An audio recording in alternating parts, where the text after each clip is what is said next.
Welcome to The Explainer. Today, we're going to tackle some of those English words that are just, well, impossible to pronounce. You know the ones I'm talking about, the really tricky, confusing ones that just don't look how they sound. I mean, seriously, have you ever just stared at a word and thought, there is no way that's how you say it? It's a super common problem, right? The spelling says one thing, but the sound is something else entirely. You're definitely not alone, and it's because, well, English spelling is kind of notorious for not always playing fair. So that's what we're going to do in this explainer. We're not just going to throw a long list of hard words at you. Nope. We're going to break them down, we'll figure out why they're so tough, and give you a solid game plan to nail them one syllable at a time. All right. First up, we've got what I like to call the sound pile-up words. These are the ones that are challenging just because they make your mouth do some serious acrobatics. It's like a whole bunch of sounds are crammed into one tiny space. Okay, here's our first challenger. Just look at that word, lackadaisical. Give it a shot, maybe say it out loud or even in your head. It looks pretty intimidating, doesn't it? But trust me, it's not nearly as bad as it seems. So, what's the secret sauce here? Just chop it up into smaller bits. Listen closely, lackadaisical. See, when you break it down like that, it's way more manageable. And all it means is, being a bit lazy or not showing enough care. And seeing it used in a sentence always helps lock it in, right? This one really captures that feeling of having a kind of careless attitude towards something, like your studies. Okay, your turn. Let's try this one together. I'll say it, you repeat after me. Ready? Lackadaisical. Awesome. Lackadaisical. One more time. Lackadaisical. You got it. Next up, a much shorter word, but wow, this one forces your tongue and your lips into a really awkward shape. This is a word that even native speakers can stumble over all the time. The real challenge is that combination of sounds. You've got that tight squeeze sound, and then you have to immediately flow into the roll sound. Squee, roll. It's that super fast switch that gets everybody. You want to get good at this? Tongue twisters are basically a workout for your mouth. Putting square, squirrel, and squid all together like this really forces you to practice that squaw sound over and over.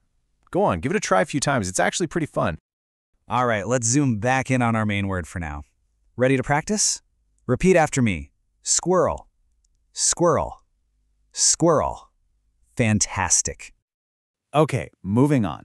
Now we're diving into the really weird stuff. The world of silent letters. You know, those letters that are just kind of there. You see them written down, but you absolutely do not say them. This is where English gets really sneaky. Let's take the word often. This one's a bit of a curveball because you'll hear people say it both ways, and honestly, neither is technically wrong.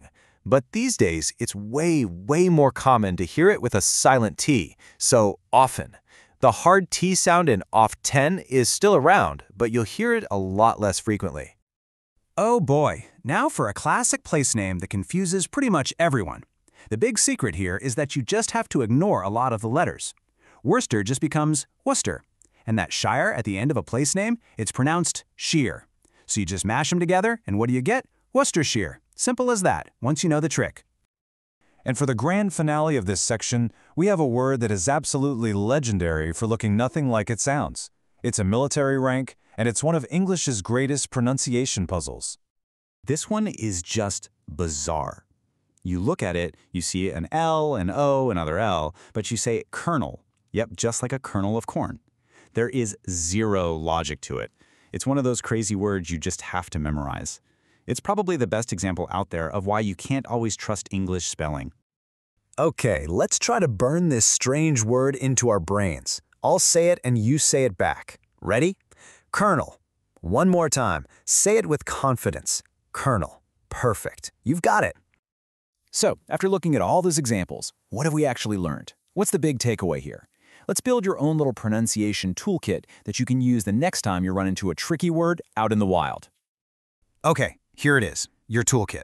Rule number 1, as we saw with Colonel, don't always trust the spelling. 2, chop up those long words into smaller, manageable pieces, just like with lackadaisical.